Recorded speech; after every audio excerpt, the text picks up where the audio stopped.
Hello everyone, welcome to my class.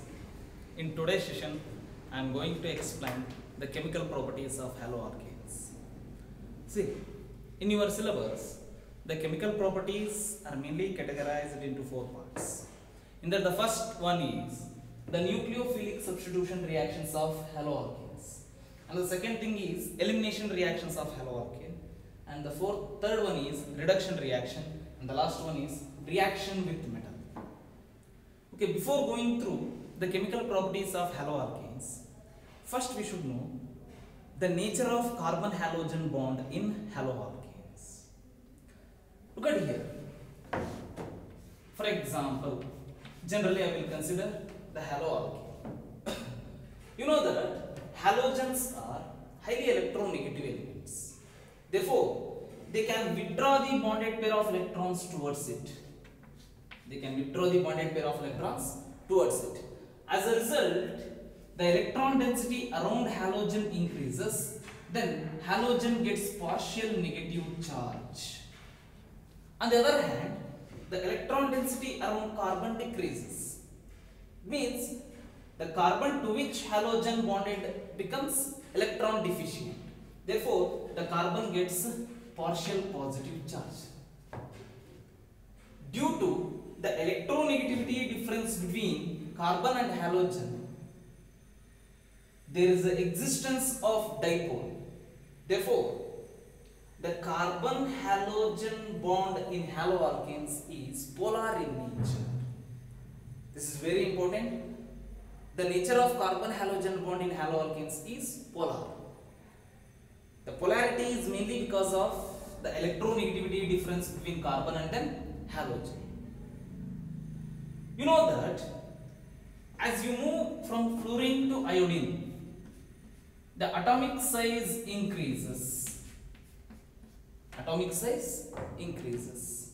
the atomic size increases, then the bond formed by the elements that also increases. Therefore, in case of haloalkanes, the bond length between carbon and fluorine is smaller than the bond length between carbon and chlorine, which is smaller than the bond length between carbon and bromine, and which is smaller than the bond length between carbon and then iodine. I have given the point in the last class, that is, as bond length increases, the bond dissociation energy decreases. It means the amount of energy required to break the bond is decreases. If a bond is very easy to break, then the bond or the compound is known as highly reactive compound. Therefore, among haloalkanes, carbon iodine bond is highly reactive than that of the carbon fluorine bond. Means alkyl iodides are more reactive and alkyl fluorides are least reactive. Okay, I will conclude the topic, that is the nature of carbon halogen bond. Very simple. In case of haloalkanes, due to the electronegativity difference between carbon and halogen, there is the existence of a dipole. Due to the presence of dipole, the carbon halogen bond is polar in nature. When you look at the reactivity of haloalkanes, alkyl iodides are more reactive than that of alkyl bromide, and which is more reactive than that of alkyl fluoride, which is more reactive than alkyl fluoride. So observe, alkyl iodide is more reactive, alkyl fluoride is least or sometimes not reactive compound. Okay, now we have to look at the nucleophilic substitution reactions of haloalkanes. What happens when we treat an haloalkane with a nucleophile? Very simple. Generally, let it be a haloalkane. You know that due to the electronegativity difference between carbon and halogen, there is the existence of dipole. In case of haloalkanes, the carbon which is bonded or the carbon to which halogen bonded is always electron deficient. Therefore, what happens in the vicinity of nucleophile? You know that nucleophile nothing but electron rich species electron rich species. Therefore, what happens in presence of nucleophile? Very simple. When we treat an alkyl halide with nucleophile, you know that always nucleophile carries a non-bonded pair and it acts as an electron rich species. Always electron rich species try to attack on electron deficient species. Therefore, here in the vicinity of nucleophile, the nucleophile attacks on electron deficient carbon of haloalkane or alkyl halide. On the other hand, the halogen departs from the haloalkane along with the bond pair of electron.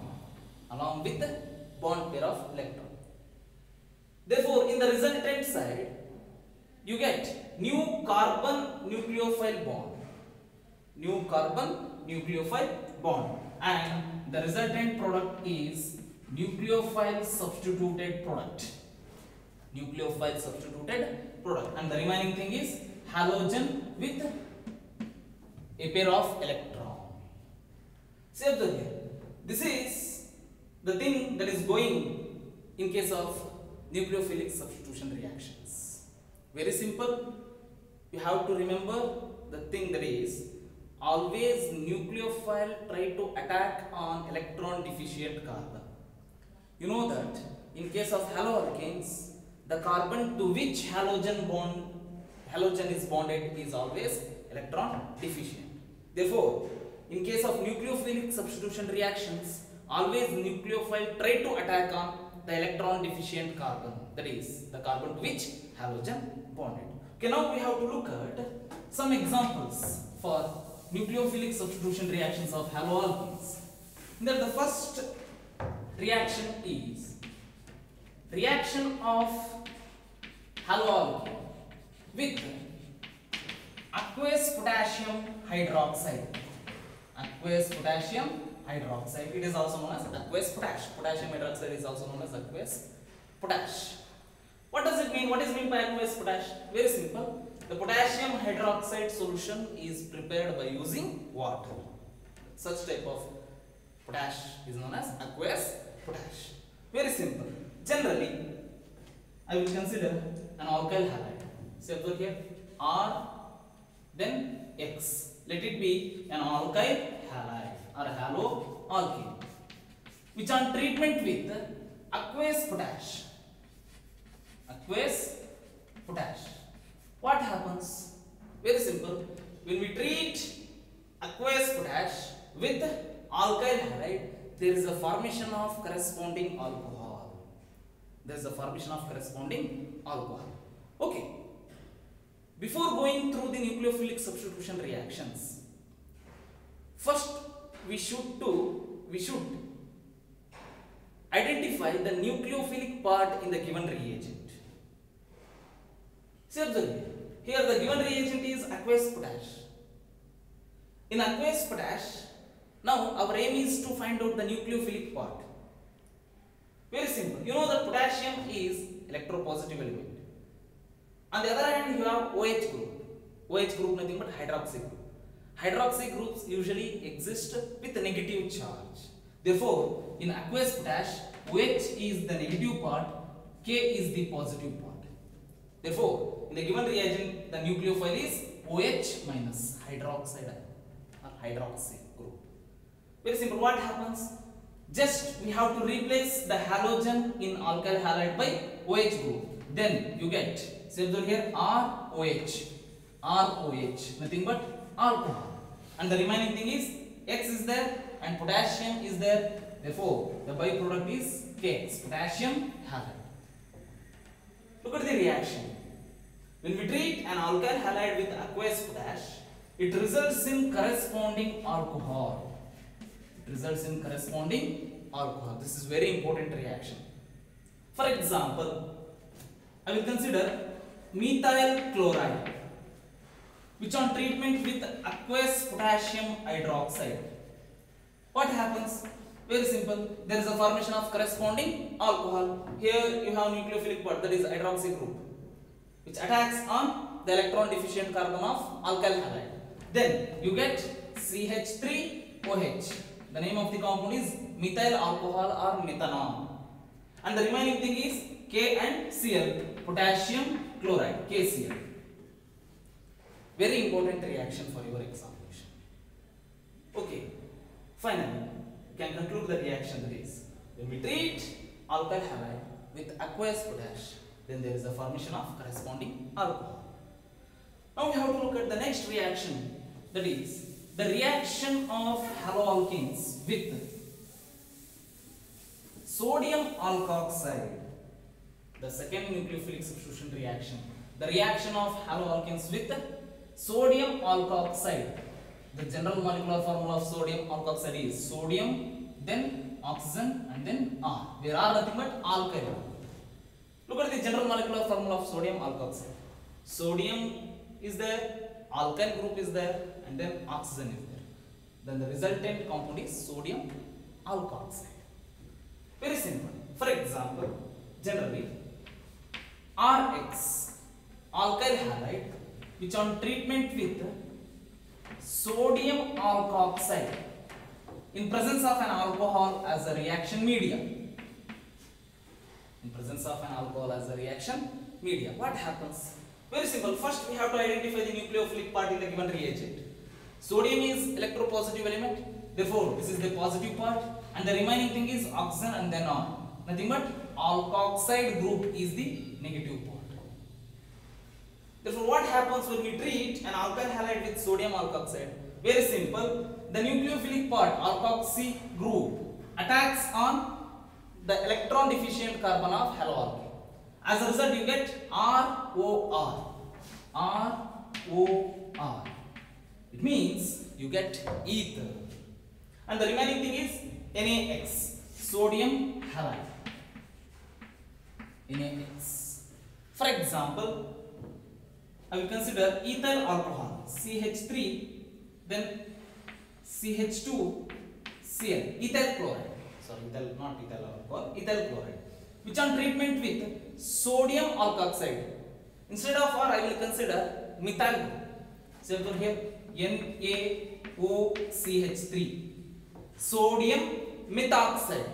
If you have ethyl group here, then the compound is sodium ethoxide. Same in presence of alcohol as a reaction media. What happens? Very simple. The nucleophilic part in sodium alkoxide, sodium methoxide, attacks on electron deficient carbon of haloalkane. Here this carbon is electron deficient. Therefore, there is a formation of corresponding ether, CH3, CH2O, then CH3. And the remaining thing is NaCl. Clear? So observe here, this is very important reaction. When we treat an haloalkane with sodium alkoxide in presence of alcohol as a reaction media, it results in corresponding ethers. So observe here, this is very familiar reaction, and the reaction is known as Williamson's ether synthesis. This reaction is known as Williamson ether synthesis reaction. Williamson ether synthesis reaction. See here, this reaction is applicable in order to prepare both symmetrical as well as unsymmetrical ethers. What does it mean? What is meant by symmetrical and then unsymmetrical ethers? Look at the general molecular formula of ether. ROR. The organic compound having COC linkage is known as ether. COC linkage is known as ether. Suppose in the given ether, if both alkyl groups are same, then it is symmetrical ether. If both alkyl groups are different, then it is unsymmetrical ether. Look at the example. In the formed ether, you have ethyl group and then methyl group. Both alkyl groups are different. Therefore, it is an example for unsymmetrical ether. Now we have to look at the symmetrical ether. Very simple. Here I will consider methyl chloride, which on treatment with sodium methoxide in presence of alcohol as a reaction media, it results in formation of CH3OCH3, CH3OCH3, and the remaining thing is NaCl. Look at this example. In the formed ether, you have two methyl groups. Means both alkyl groups are same. Therefore, it is an example for symmetrical ether. This is why the reaction is very important. Williamson's ether synthesis is very important reaction for your examination. You may have the question for 2 marks. So observe here, Williamson's ether synthesis is applicable in order to prepare both symmetrical as well as unsymmetrical ethers. Okay, now we have to look at the next nucleophilic substitution reaction. That is the reaction of haloalkane with alcoholic potassium cyanide. With alcoholic potassium cyanide. Very simple. Generally, alkyl halide RX, which on treatment with potassium cyanide in presence of alcohol as a reaction media. Alcoholic potassium cyanide nothing but the potassium cyanide solution is prepared by using alcohol as a solvent. Clear? Very simple. First, we have to identify the nucleophilic part in the given reagent, that is in potassium cyanide. You know that potassium is electropositive element, therefore it is a positive part. And the remaining thing is CN. Here, the CN is the nucleophile. In CN, carbon acts as a reactive site. Here, because the carbon carries the negative charge. Very simple. What happens? The nucleophilic part attacks on the electron deficient carbon of haloalkane. As a result, you get RCN. The product is RCN, where R nothing but alkyl group, CN nothing but cyanide. The resultant product is alkyl cyanide. And the remaining thing is KX, potassium halide. For example, here I will consider methyl bromide, which on treatment with alcoholic potassium cyanide in presence of alcohol as a reaction media. Very simple. The nucleophilic part CN attacks on methyl group, then you get CH3CN, methyl cyanide. The product is methyl cyanide. And the remaining thing is potassium bromide. Clear? Very simple reaction. In the same way, you have one more reaction, that is the reaction of haloalkane with alcoholic silver cyanide. The next reaction is reaction of haloalkane with alcoholic silver cyanide, AgCl. Look at the reaction. Generally, RX, haloalkane, which on treatment with silver cyanide in presence of alcohol as a reaction media. What happens? Very simple reaction. This is very important reaction. When we treat alkyl halide with alcoholic silver cyanide, you get corresponding isocyanides. Corresponding alkyl isocyanides. And the remaining thing is AgX, silver halide. Look at these two reactions. When we treat an haloalkane with alcoholic potassium cyanide, you get alkyl cyanide. But the same alkyl halide, when it is treated with alcoholic silver cyanide, it results in formation of alkyl isocyanide. What is the reason? Very simple. Why it is known as alkyl isocyanide? Look at these two compounds. These two compounds having same molecular formula. But the difference is the bond which is formed with the carbon of alkyl group. Here, the bond formed by the carbon of cyanide group with carbon of alkyl group. But here, the bond is formed by the nitrogen of cyanide group with the carbon of alkyl group. Why? Very simple.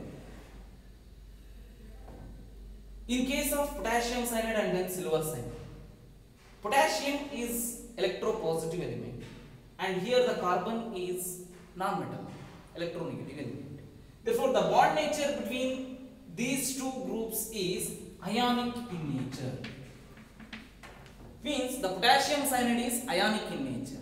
On the other hand, in case of silver cyanide, the bond is covalent in nature. The bond is covalent in nature. Therefore, when we prepare the potassium cyanide solution in alcohol, you get CN nucleophiles, cyanide nucleophiles.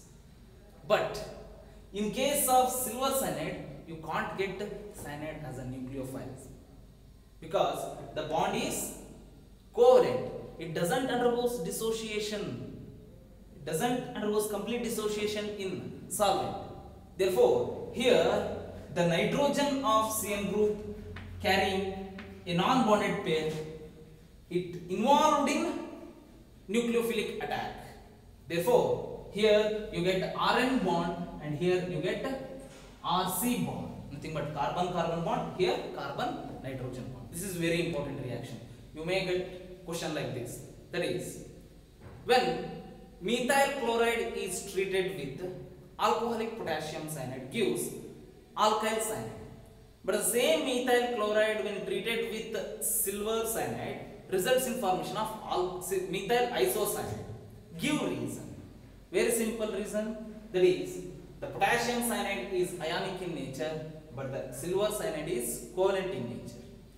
Therefore, in case of potassium cyanide, the bond formed by the carbon of alkyl group is with the carbon of cyanide group, CN group. But here, the bond formation takes place by the nitrogen of CN group with the carbon of haloalkane. This is the reason. Okay, now we have to look at the next reaction. That is, the reaction of haloalkenes with silver carboxylate. With silver carboxylate.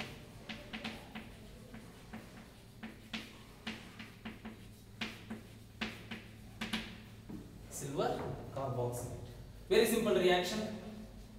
Generally, an alkyl halide, on treatment with silver carboxylate, the formula is AgO, then C double bond O, then R.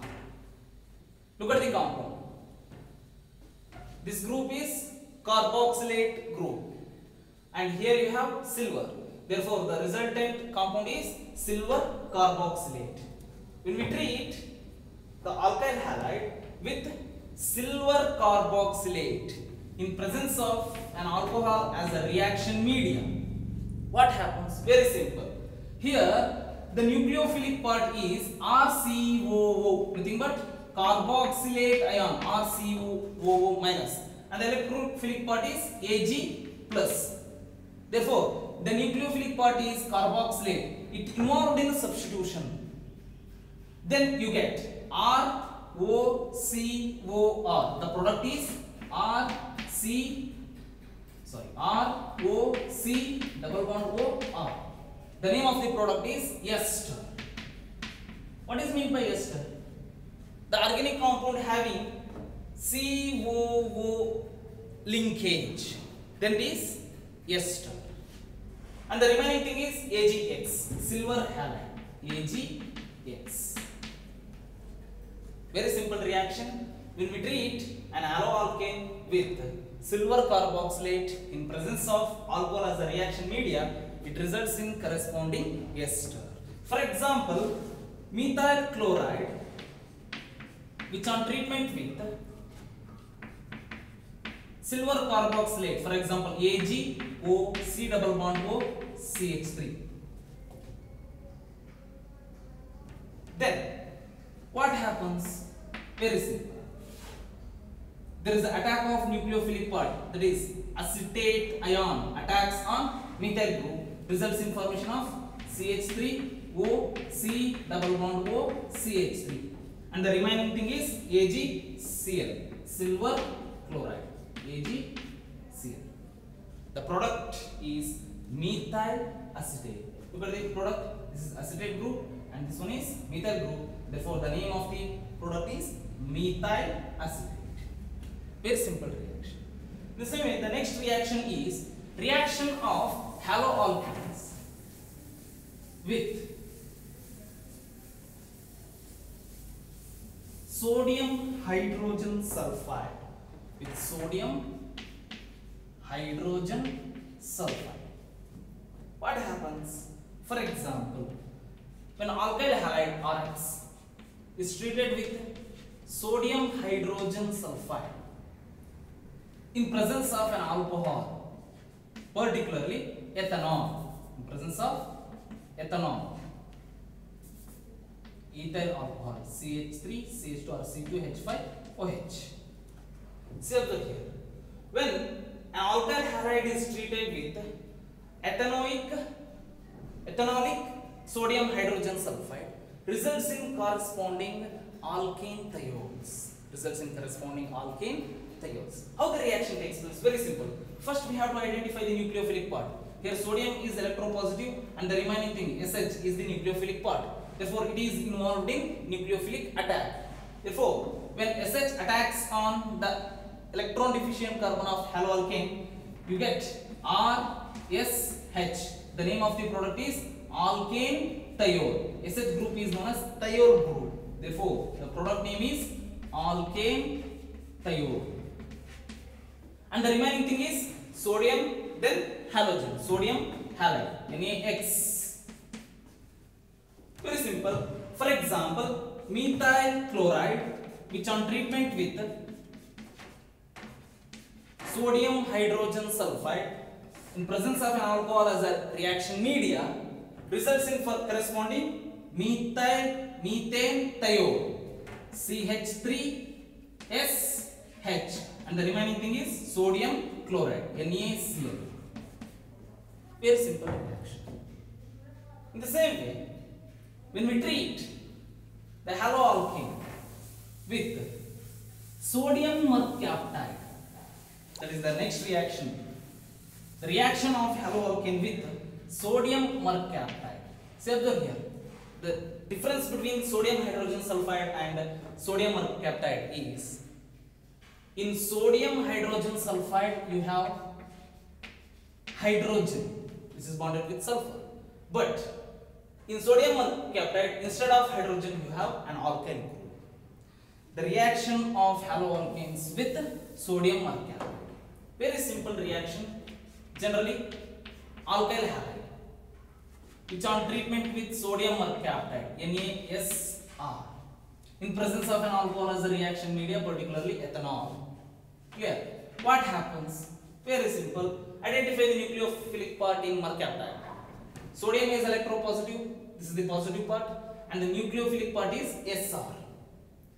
What happens when the sulfur attacks on the electron deficient carbon of haloalkane? There is a formation of RSR. The name of the product is thioether. See, observe here, it is important to note that sulfur is also known as thio. Sulfur is also known as thio. See, observe here, this compound is similar to that of an ether. In ether, you have COC linkage, ROR. But in thioethers, you have CSC linkage. CSC linkage. Okay, look at the reaction. When haloalkane is treated with sodium mercaptide in presence of ethanol as a reaction media, results in formation of corresponding thioethers. Thioether. And the remaining thing is sodium and then halogen. Sodium halide. Clear? For example, here I will consider methyl chloride, which on treatment with sodium mercaptide. Here I am considering the methyl group instead of R. In presence of ethanol as a reaction media, results in formation of corresponding thioether, that is CH3SCH3. And the remaining thing is sodium chloride, NaCl. Okay, this is about the nucleophilic substitution reactions of haloalkanes. Okay, students, in case of nucleophilic substitution reactions, Williamson's ether synthesis reaction, that is the reaction of haloalkane with sodium alkoxide is very important for your examination. Definitely you may get the question for 2 marks. Apart from that, the reaction of haloalkane with alcoholic silver cyanide and then potassium cyanide. Those 2 reactions also very important for your examination. Okay, in the next session I will explain the mechanism of nucleophilic substitution reactions. Mainly you have 2 mechanisms, one is SN1 and then SN2. Those 2 mechanisms are very important for your board examination. Definitely you will get the question on SN1 and SN2 mechanism for 2 or 3 marks. Okay, today I will end up this session with the nucleophilic substitution reaction of haloalkanes and with certain examples. Okay, thank you all.